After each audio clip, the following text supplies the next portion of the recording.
Now that it's time to decide what is the offering we're going to have at launch. And why do we call it a minimum viable product or viable service? Well, it's the minimum offering of your product or service that addresses the core needs of the customer that they will pay for. So the key here is that you have to develop something that is complete enough that they will pay for. But if you keep developing like a lot of entrepreneurs want to do, then you'll actually never launch and you'll never get feedback from your customers. So we want to get them something. We want to get them something of value that will get there and show them exactly what you're doing, but it doesn't necessarily need to be complete. In fact, a lot of times when I think about most products are not complete at launch anyway. They're not going to be perfect. No matter how much you think they're going to be perfect, it's not going to happen. So I think your goal is to get 80% done and launch and iterate from there. Meaning iterate by coming up with updates and new designs or new whatever you're doing, right? I want you to ask yourself, what components of my product or service are vital to launch with and which other ones can wait?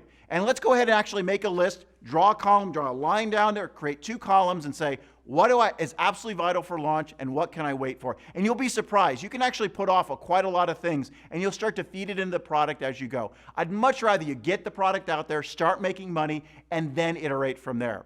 So ask this question over and over again as you develop through your entire development process. And I can tell you, in developing this network and developing this business, I did exactly that. And I had to keep saying, do I really need this in the product? Do I really need this in the product? We're 3 months from launch. We're 2 months from launch. We're a month from launch.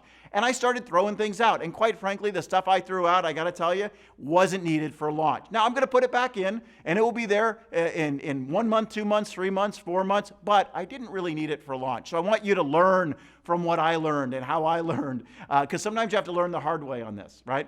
So why is this so important? Why is this critically important that you get? Well, first of all, like I said, you've got to generate revenues. The faster you generate revenues, the better it is for your business. Also, that invaluable feedback that you're going to get on your product or service. As soon as it's out there and in the hands of your customers, you're going to get a lot of feedback. It also allows you to test and adjust accordingly. And I think that's a really important thing. You might think you know exactly what customers want, but you really don't. If you're not embarrassed by the first version of your product, you launched too late. Reid Hoffman. And Reid Hoffman is one of the tech giants out there who created LinkedIn.